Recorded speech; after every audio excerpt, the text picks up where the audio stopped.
찬양대에 아름답고 귀한 찬양 감사합니다. 어젯밤에 샌프란시스코에 목회하고 있는 제 친구에게서 메시지가 왔어요. 밤늦게. 무슨 메시지인가 봤더니 차타르와가 올해도 성경을 가장 사랑하는 도시로 뽑혔다는 그런 기사를 이렇게 발췌해가지고 저한테 보여주면서 축하한다고, 좋은 동네에서 목회 잘하고 이렇게 메시지를 보내왔습니다. 해마다 미국 성서공회에서요, 바이블 마인디드 시티를 이렇게 뽑아요. 가장 성경적인 어떤 정신을 갖고 사는 그런 도시를 뽑는데, 지난 4년 동안 결과를 보면 4년 동안 3번을 차타르와가 1위로 뽑혔어요. 그러니까 미국에서 가장 바이블 마인디드 시티라고 생각하시면 됩니다. 이곳에서 이렇게 사시는 것 우리가 또 귀한 축복이다. 우리 환경도 좋지만 이렇게 사실 영적으로 환경이 참 좋아야 되는데 이런 곳에 사는 게 축복이다, 이렇게 생각을 하고 감사했으면 좋겠습니다. 제가 그 친구 답신에 그렇게 보냈어요. 미국의 소돔 샌프란시스코에서 목회 잘해라. 제가 이제 그런 말을 하려면, 전에 그 친구와 대화 가운데 그 친구가 자기 목회하는 그 샌프란시스코가 참 힘들다고 해요. 영적인 환경이에요. 거기가 아마 이제 동성애도 가장 활발한 그런 곳이고, 그러니까 여러 가지 세속화의 분들이 어떻게 보면 가장 심하게 이렇게 되어 있는 곳인데 힘들어 하더라고요. 그래서 제가 그 말을 기억하고 그렇게 답신을 했습니다. 여러분들이 신앙생활을 한마디로 말해야 한다면 여러분들은 무엇이라고 대답하고 싶으십니까? 이 대답은 각자가 신앙생활에 있어서 가장 중요하다고 생각하는 것에 따라 달라질 수도 있겠지만, 만일 저에게 그런 질문이 주어진다면 저는 기도라고 대답할 것입니다. 기도라고 대답하고 싶습니다.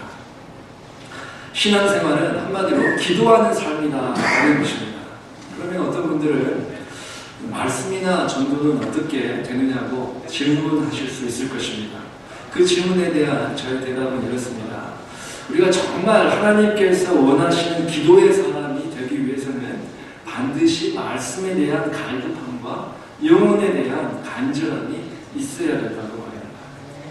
말씀과 영혼에 대한 그런 절박함 없이는 우리가 진정한 기도에로 나아갈 수 없다는 것이죠. 그러기에 능력 있는 기도자의 삶에는 반드시 말씀에 대한 갈급함과 영혼에 대한 그런 간절한 사랑이 있게 됩니다. 그러기에 이 신앙생활의 성패는 기도에 달려있다라는 이 말이 결코 과장된 말이 아니라는 것입니다.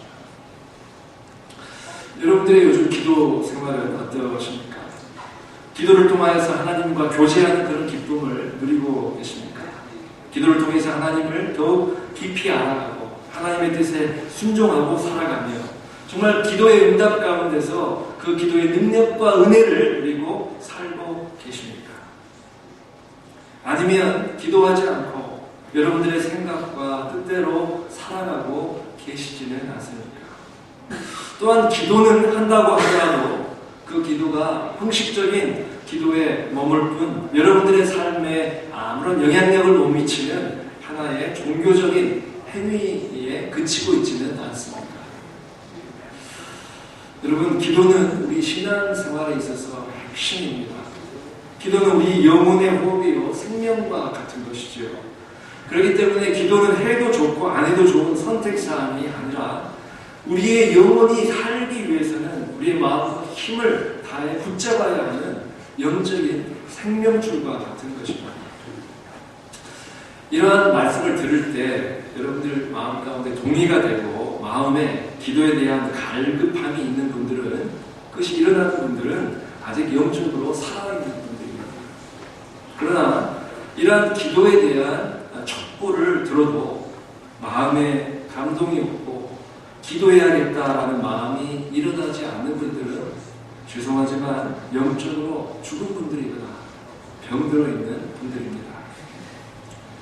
저는 여러분들의 하나님에 대한 믿음을 신뢰하고 여러분들 나름대로 하나님 앞에서 신앙의 모습을 지키고 살아가고 있다고 믿습니다. 여러분들이 교회 예배나 기도회 모임에 나오시지 않더라도 각자의 가정과 일터에서 하나님을 모시고 말씀을 가까이 하고 기도하며 사신다고 믿습니다. 그래서 제가 이곳에서 목회하는 동안 그렇게 무엇을 강조하며 강하게 밀어붙인 사역은 없었던 것 같습니다. 저희 할 일은 말씀에 씨를 뿌리고 물을 주는 것이고 자라게 하시고 열매를 맺게 하시는 분은 하나님이신 것을 믿기에 묵묵히 우리 교회의 영적 변화를 사모하며 기도만 해왔습니다.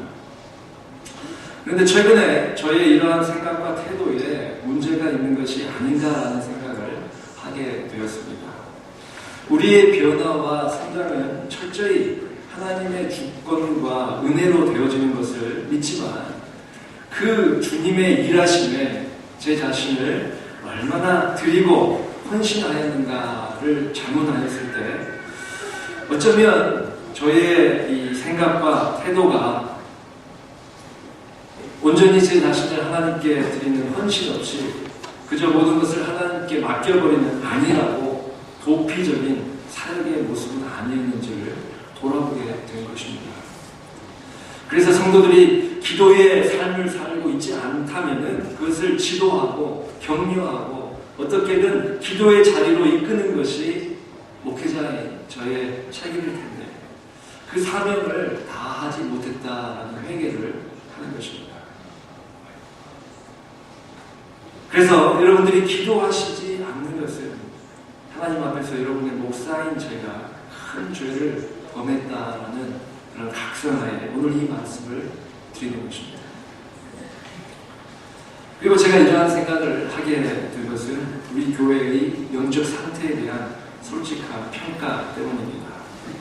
기도하지 않는 교회가 바로 서기란 불가능한 일입니다. 그런데 우리 교회에 과연 기도가 있는가라고 하는 것이죠. 물론 저희 교회에 소수이지만 새벽마다 나오셔서 기도의 재단을 지키시는 성도분들이 계십니다. 참 감사하고 귀한 분들입니다. 또한 댁에서 기도의 시간을 정해서 교회를 위해서도 중보의 기도를 드리시는 분들이 있는 줄 압니다. 하지만 정말 기도하는 분들은 소수에 불과한 것 같습니다. 제가 말씀드리는 이 기도는요, 그저 생각날 때 한 번씩 하는 형식적인 기도가 아닙니다. 그저 식사하실 때 잠깐 눈 감고 하시는 그런 기도가 아닙니다. 정말 이 기도 아니면 안 된다는 절박한 심정을 가지고 하나님 앞에 간절하게 무릎 꿇는 그런 기도를 말하는 것입니다. 하나님께서 우리의 믿음의 기도를 들으시고 응답해 주실 것을 믿는 그 믿음 가운데 자신이 기도의 짐을 지고 어떤 상황에서도 기도하는 그런 성령 충만한 중보 기도를 말하는 것입니다. 그런 기도가 과연 우리 교회에 얼마나 있을까라는 것이죠. 저는 우리 교회가 살아나고 변화되는 길은 이런 힘이 있는 중보 기도에 있다고 믿습니다. 우리 가운데 하나님의 마음과 그 보좌를 움직일 수 있는 진실된 중보자가 몇 분이라도 계신다면 우리 교회에는 소망이 있습니다. 그리고 그 가운데 놀라운 하나님의 역사가 일어날 줄 믿습니다. 그것이 바로 성경 곳곳에서 증언하는 그런 일입니다. 하나님께서는 이런 진실된 중보자들을 통하여서 하나님의 놀라운 일들을 지금까지 행해 오셨습니다. 소돔과 고모라 성을 위한 아브라함의 중보를 여러분들이 아실 것입니다. 그 성을 구원하기 위해 하나님께 끝까지 간구하는 그런 아브라함의 모습이 감동적이지 않습니까? 비록 그 성에 의인 10명이 없어서 멸망을 당했지만 그 가운데 보여지는 아브라함의 모습은 진정한 중보자의 모습이 무엇인지를 우리에게 보여줍니다. 사무엘 역시 위대한 중보자였습니다. 미스바의 대각선 가운데 보여지는 사무엘 선지자의 모습은 참 숭고합니다. 이스라엘 백성을 위한 기도를 쉬는 죄를 범치 않겠다고 선언하는 그 사무엘의 모습은 진정한 중보자의 자세가 무엇인지를 우리에게 일깨워 줍니다. 느헤미야의 중보를 통한 수문학 광장에서의 이스라엘 백성들의 회개와 부흥은 또 어떻습니까? 또 에스더의 죽음을 무릅쓴 그 중보는 어떻습니까? 에스더는 왕 앞에 나가기 전에 3일간의 금식 기도를 하고 나가지요. 그 기도는 그 금식 기도 가운데 무엇을 기도했습니까? 큰 위기에 처한 자신의 동족 이스라엘의 구원을 위한 중보 기도가 아니었습니까? 그리고 자신의 목숨을 걸고 왕에게 나아가죠. 이것이 바로 희생을 아는 참 중보자의 모습인 것입니다. 이렇게 보면요, 성경에 나오는 거의 모든 위대한 인물들은 다 뛰어난 중보자들이었어요. 중보의 사역을 감당했던 것이죠. 기도를 통해서 하나님의 마음을 알고 하나님의 마음을 움직이고 하나님의 역사를 자신들을 통해 펼치는 중보의 사람들이었던 것입니다. 그리고 이 중보자들 가운데 누구보다 뛰어난 중보자가 있었습니다. 누구입니까? 바로 오늘 본문 말씀 가운데 등장하는 모세입니다.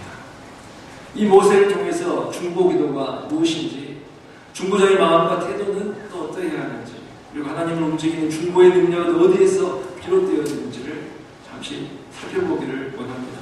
그 가운데에 우리 중에도 이 중보기도의 은사를 사모하고 중보자로 나아가시고자 하는 은혜가 임하기를 간절히 원하는 것입니다.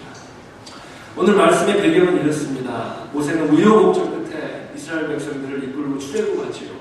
430년을 살던 그 땅을 떠나서 홍해를 건너 광야를 가로질러 지금 가나안 입구까지 왔습니다. 그리고 모세는 가나안에 들어가서 살아갈 하나님의 법을 받기 위해 시내산에 올라갔지요. 그런데 산에 올라간 지 40일이 지나도 그 모세가 내려오지 않으니까 백성들은 모세가 죽은 줄로 알았습니다. 그리고 모세 하나님도 죽었다고 생각했습니다. 그리고 나서 그들은 이제 우리의 하나님을 만들자 하고 금붙이를 거두어서 금성화기지를 만듭니다. 그리고 이제부터 이것이 바로 우리의 하나님이다 하고 거기에 절하고 제물을 바치고 춤추고 야한 모습을 피우죠. 그러자 산에서 돌빛 가운데 십계명의 글을 쓰시던 하나님께서 모세에게 이렇게 말씀하십니다. 모세야, 큰일이 났다. 내려가 보아라. 나는 이 백성에게 식물이 났다. 이 백성은 참 부패했구나. 그러니 나를 말리지 마라. 내가 이 백성을 다 멸망시키고 내 자손만 남겨서 가나안에 들여보내야 하겠다. 이렇게 말씀하십니다. 모세가 생각해도 이 백성은 그 본성이 악하고 타락한 백성입니다. 이제 저주받아 죽어도 할 말 없는 백성입니다. 그러나 하나님의 그 말씀에, 그 하나님의 계획에 모세는 참 마음이 아팠어요. 자신이 지금까지 이렇게 이끌고 온 자신의 사랑하는 동족 백성이기 때문에 그렇습니다. 그래서 모세가 하나님께 간절히 기도합니다. 그 기도가 그 유명한 모세의 중보기 될 거예요. 오늘 말씀입니다. 오늘 본문 가운데 그 기도의 내용이 잘 나타나 있는데 바로 이러한 것입니다. 하나님, 왜 이 백성을 여기까지 끌고 와서 여기서 죽이려 하십니까? 이 백성을 여기서 죽이시면 이방인들이 뭐라고 말하겠습니까? 이 백성을 여기서 죽이려고 여기까지 끌고 나왔다고 하나님 비웃지 않겠습니까? 그러면 하나님의 이름은 어떻게 되며 하나님의 영광은 어떻게 되는 것입니까? 그리고 하나님께서 아브라함에게 내 자손이 별같이 많게 하시겠다고 약속하신 그 약속은 또 어떻게 되는 것입니까? 딱 이 내용이에요. 이렇게 하나님께 기도합니다. 그리고 모세는 이스라엘의 진중에 들어가 경노하여 하나님 주신 돌판을 그 우상을 향해 던져 깨뜨리고 일단 이 일을 수습한 후에 다시 하나님께로 나아가서 기도합니다. 처음에 모세가 기도했을 때요, 하나님께서 이스라엘 백성들을 당장 멸하라 하셨지만 그 멸망을 유보하셨어요. 유보하셨어요. 모세의 중보기도로 말합니다. 근데 이제 다시 하나님 앞에 나아갑니다. 하나님 모자 앞에 나가서 기도합니다. 이번에는요, 벌에서 멸하는 것뿐만 아니라 그 죄에서 살해달라고 구하는 거예요. 벌은 면했지만 죄는 여전히 백성들 가운데 있었어요. 다시 한번 무릎을 꿇고 모세는 간절히 중보하는 거예요. 이스라엘 백성들의 죄를 사해달랍니다. 그럼 이어지는 기도를 보십시오. 31절과 32절 말씀입니다. 모세가 하나님께 백성들 죄를 사해달라고 하면서 그렇게 못하시겠거든 어떻게 하라고 어떻게 하기를 원하는 기도합니까? 자신의 이름을 하나님 기록하신 책에서 치워달라고 그렇게 기도합니다. 다시 말하면 이런 말입니다. 만일 이 백성을 여기서 기록을 죽이신다면 나도 내 백성과 함께 죽겠습니다 라는 말이죠. 내 자손만 살려 가나안에 들어가는 것은 싫습니다. 내 백성이 다 죽는데 나만 살아서 뭐합니까? 나도 내 백성과 함께 죽겠습니다 라는 그런 말이에요. 기록된 책에서 지워달라는 말은 아마 이게 뭐 우리가 생명책으로도 이야기하고 그러지만 가나안 땅에 들어갈 사람의 명부였을 거예요. 하나님께서 계획하시거든요. 네. 근데 이스라엘 백성들이 거기에 들어가지 못한다면 여기서 멸하셔서 여기 들어가지 못한다면 제 이름도 하나님께서는 저와 제 가족들만 거기에 들여보내신다고 하셨는데 제 이름도 어떻게 지워주십시오 라고 하는 그런 기도죠. 이것이 모세의 중보 기도였습니다. 이 기도를 보면 모세에게 하나님 사랑하는 마음과 동시에 자신의 민족과 백성을 사랑하는 마음이 가득 들어 있습니다. 모세의 자기 백성 사랑하는 마음이 이랬어요. 그랬기 때문에 이런 참 아름다운 중보 기도를 드릴 수 있었던 것입니다. 모세가 하나님 앞에 엎드려 나도 죽여달라고 그렇게 기도할 때 하나님께서는 그 기도를 들으시고 진노를 부르시고 그 백성을 용서하여 주셨던 것입니다. 여러분 우리가 이 모세의 기도 가운데요 중보 기도의 중요한 원리들을 이렇게 배울 수가 있습니다. 모세는요 이제 기도할 때 그냥 무작정 기도한 게 아니에요. 모세의 그 중보 기도의 내용을 다 보면요 그는 먼저 철저히 하나님의 사랑에 근거해서 기도했습니다. 그런데 11절 말씀을 보시면 여호와여 어찌하여 그 큰 권능과 강한 손으로 애굽 땅에서 인도하여 내신 주의 백성에게 진노하시느냐. 그런데 여러분들 오늘 그 7절 말씀을 보면요 재미있는 표현이 나옵니다. 하나님께서 아주 노하셔서 모세에게 이렇게 말씀하십니다. 너는 내려가서 내가 모세를 말합니다. 애굽 땅에서 인도하여 내 백성 모세의 백성이 부패하더라. 그러니까 지금 하나님께서 화가 나셔서요 뭐라고 하시는 것입니까? 얘 내 백성이 아니다. 이 백성은 너 백성이다. 이렇게 모세에게 지금 이야기했거든요. 이스라엘은 하나님과 관계없는 백성이 됐다고 하시는 것입니다. 얼마나 이 천천병력과 같은 말씀입니까? 가장 불쌍한 인생은 다름 아니라 하나님과 관계없는 백성, 하나님과 상관없는 그런 인생인 것입니다. 이스라엘 백성들은 하나님의 은혜와 사랑과 복을 받을 길을 다 잃어버리고 이제 심판을 받을 일만 남았습니다. 그런데 모세는 하나님께 용서를 구하면서 이렇게 이야기하는 거예요. 주님, 하나님, 이 백성은 저의 백성이 아니라 하나님의 백성입니다. 이렇게 말합니다. 하나님 아무리 저들이 죄를 지었어도 저들은 내 백성이기 전에 하나님의 백성이 아닙니다. 주님께서 책임지시고 주님께서 돌보셔야 할 백성이지 어찌 제가 저들을 돌보고 책임질 수 있겠습니까? 이렇게 말하는 것이죠. 여러분 이것은 무엇입니까? 모세는 하나님께서 지금 잠시 이렇게 화가 나셔서 이렇게 말씀하시지만 하나님의 부르심을 용서하시고 사랑하시고 긍휼과 자비를 베푸시는 그 하나님의 그 사랑의 마음 그것을 붙잡고 그것에 근거하여서 하나님께 호소하고 있는 것이죠. 하나님은 사랑이시지 않습니까? 어찌하여 이렇게 멸하시려고 하십니까? 여러분 이건 중보기도에 있어서 굉장히 중요한 원리예요. 우리가 어떠한 경우에 하나님께 나아가든지 이것을 놓쳐서는 안 된다는 거죠. 또 두 번째로 모세는요 하나님의 영광의 근거에서 기도하고 있어요. 여러분들 12절 말씀에 보면 이런 말입니다. 모세는 애국인들이 하나님의 의도를 왜곡해서 하나님의 능력을 비방할 것을 염려하여 간구하죠. 만약에서 하나님께서 이스라엘 백성들을 다 죽이시면 하나님의 이름이 훼손되고 하나님의 영광이 가리워질 것입니다. 이 백성들을 여기서 죽게 하려고 인도하여 냈느냐고 사람들이 조롱할 것입니다. 하나님의 영광이 가리워지는 일입니다. 라고 말씀합니다. 그렇죠.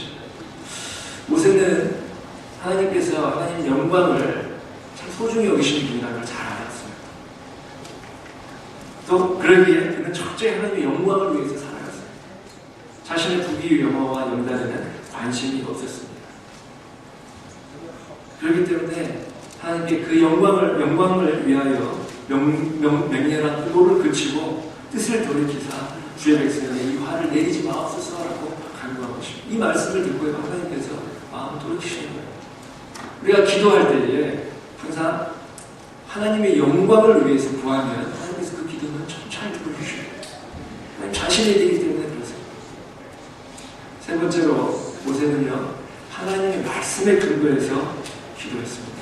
오늘 13절 말씀을 보면 결국 무슨 말입니까? 하나님께서 아브라함과 했던 그 약속을 기억하십시오. 그 하나님 하신 말씀 아니십니까?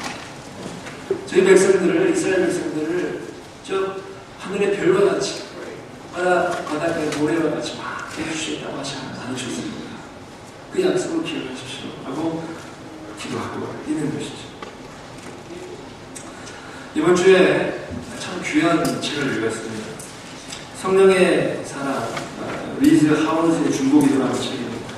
이분이요, 리즈 하우스, 이분이 영국 웨일즈 출신인데 아주 평범한 분이셨어요. 한 마을에 광산촌에서 일하는 광부였습니다. 그때 하나님께서 그를 일으키셔서 20세기 초에 1904년경이에요. 웨일즈 지역에 엄청난 큰 성령 대부흥이 일어납니다. 그때 이 하월즈를 세우셔서 아주 중보기도자로 사용하시고 그 이후에 그를 통해 하나님의 놀라운 일들을 계속 죽을 때까지 일으키시는 것을 볼 수가 있습니다. 그의 삶은 하나님께서 얼마나 위대한 분이시고 순종하는 사람을 한 사람을 통해서 얼마나 많은 일을 행하실 수 있는지를 보여줍니다. 그를 통해서 정말 저희 가운데 방황하고 절망적으로 사는 수많은 사람들이 회심하고 주님께로 돌아옵니다. 죽음만을 기다리고 있던 많은 희망없는 환자들이 나오고 있습니다. 그리고 심지어는요, 그의 중보기도로 2차 대전 때 북아프리카 사막에서 독일의 롬멜 전차부대가 기적과 같은 일로 인해 자멸을 해요. 영국군과 대치하고 있었는데 굉장히 중요한 전투였다고 해요. 2차 대전의 탄생을 다루고. 그런데 객관적으로 보면 영국이 도저히 이길 수 없는 싸움이었는데 독일의 그 롬멜 전차부대가 물을 잘못 먹고요. 완전히 그 병사들이 힘을 못 씁니다. 그러면서 그냥 한국하고 나왔어요. 근데 이게 굉장히 불가사의한 일이라고 해요. 근데 알고 보면 그 뒤에 이 리즈 하우스에 충복기도가 있었다라는 것입니다. 그것을 그렇게 그 책에서 서술하고 있어요. 많은 사람들이 그것을 인정을 해요. 그 책에는 믿을 수 없는 기적의 일들이 매장마다 기록되어 있어요. 과연 이룰 수 있을까 할 정도로 그의 삶을 통해서 하나님의 놀라운 일들이 일어나는 것들을 볼 수 있습니다. 그런데 그 책의 서문에 보면 이런 이야기가 나옵니다. 한 젊은 그리스도인들이 이 리즈 하우스에게 당신은 하나님의 목소리를 어떻게 알아듣습니까? 라고 질문을 합니다. 그때 그 리즈가 뭐라고 말하냐면 당신은 당신 어머니의 목소리를 다른 사람들 목소리와 구별할 수 있습니까? 라고 듣습니다. 그렇다고 하자 리즈는 이렇게 말합니다. 바로 그와 같이 나도 하나님의 목소리를 알아듣습니다. 여러분, 놀라운 일 아닙니까? 그렇죠? 거짓말이라고 얘기하지 않죠? 정말 하나님의 목소리를 그렇게 분명히 구분하여 알아들었던 그런 분이셨어요. 그에 따르면 하나님께서는 중보기도자를 이 세상 가운데 찾지만 이 세상에 그런 사람들이 많지 않다고 합니다. 그것은 에스겔을 통해서 주신 주님의 신망의 참 말씀에도 잘 나타나 있어요. 에스겔서 22장 30절 말씀에 보면 이 땅을 위하여 성을 쌓으며 성 무너진 데를 막아서서 나로 멸하지 못하게 할 사람을 내가 그 가운데서 찾다가 얻지 못하고 하나님께서 중보기도자를 찾고 있었어요. 중보자를 찾고 있었어요.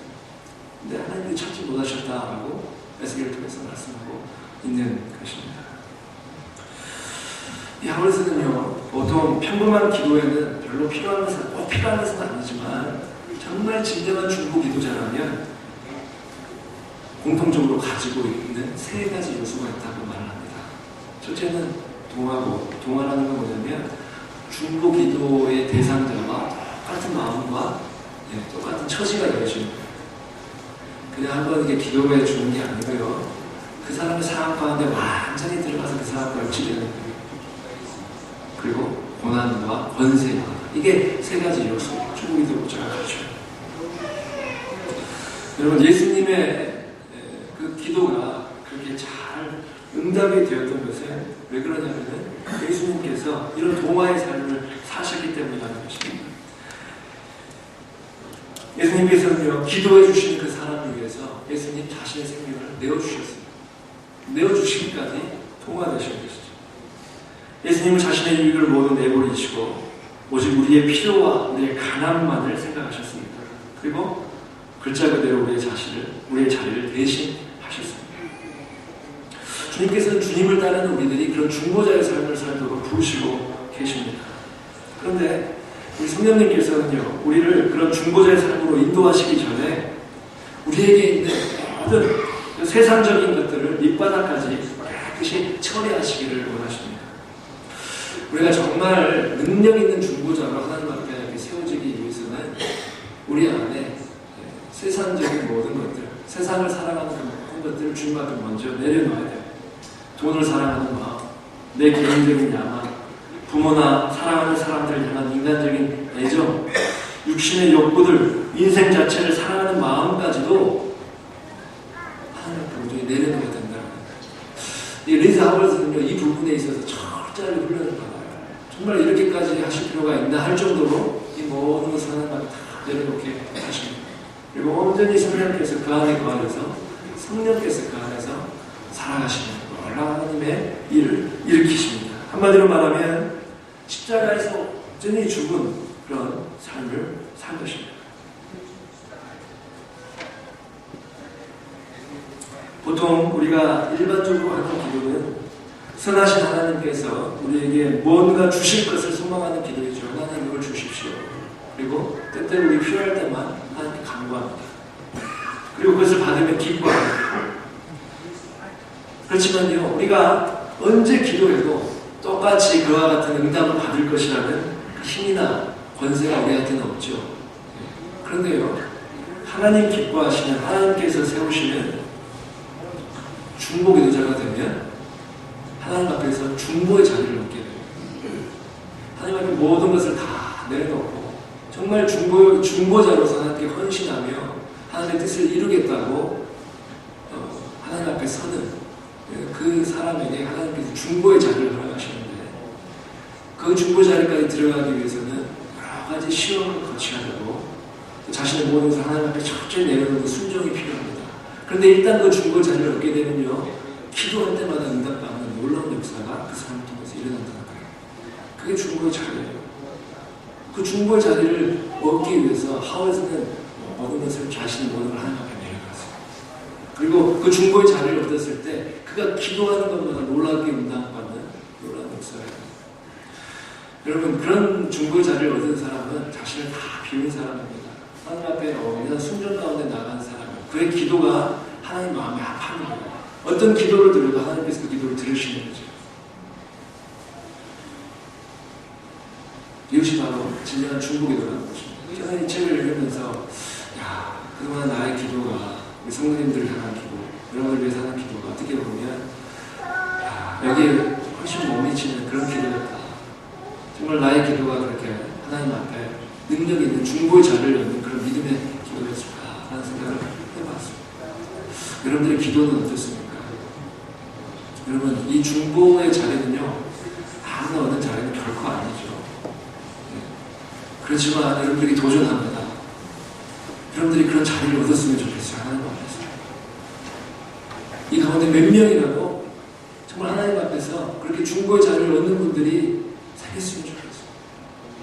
그래서 여러분들이 기도하는 것마다 하나님께서 들으시고 그 하나님의 마음과 손을 움직일 수 있는 그런 능력 있는 기도자로 세워졌으면 좋겠어요.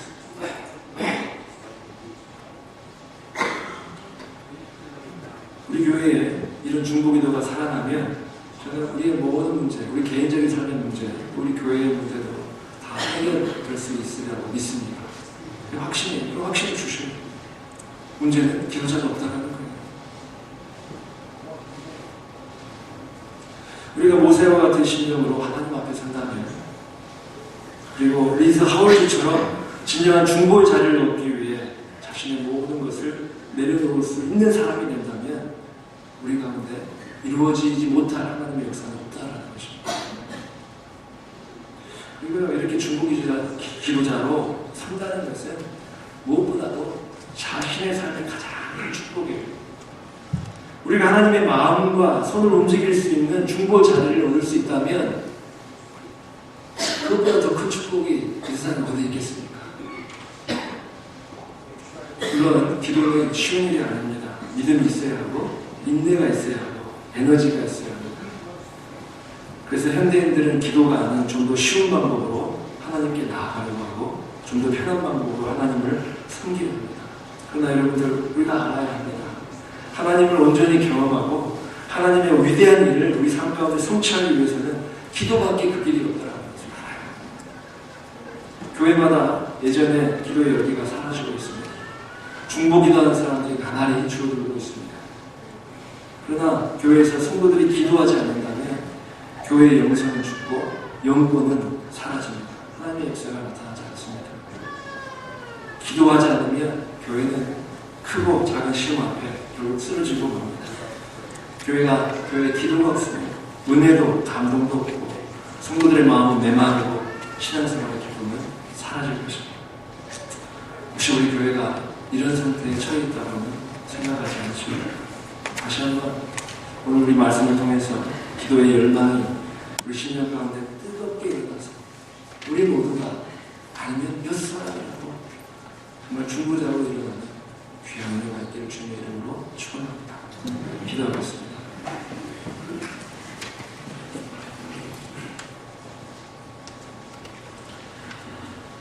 주님, 정말 저희들 하나님 믿는다고 하면서도 기도하지 않고 살아왔습니다. 기도의 능력을 저희들 외면하고 살아왔습니다. 온전한 기도의 자리로 나아가지 못했습니다. 저희들을 용서하여 주시옵소서. 오늘 또 이 말씀을 통하여서 다시 한번 저희들이 기도에 대한 열망을 품고 그 중보의 자리로 나아가 하나님께 간구할 때에 하나님의 그 손과 마음을 움직이는 위대한 그런 중보의 자리를 얻을 수 있도록 주께서 축복하여 주시옵소서. 그리하여 그 자리를 통하여서 저들의 삶이 변화되고 저들의 교회가 변화되는 그런 놀라운 하나님의 역사가 있게 하여 주시옵소서. 저들 가운데 몇 사람이라도 이런 중보의 자리를 사모하며 일어서는 그 귀한 은혜가 있게 하여 주시옵소서. 감사드리며 예수님 이름으로 기도합니다.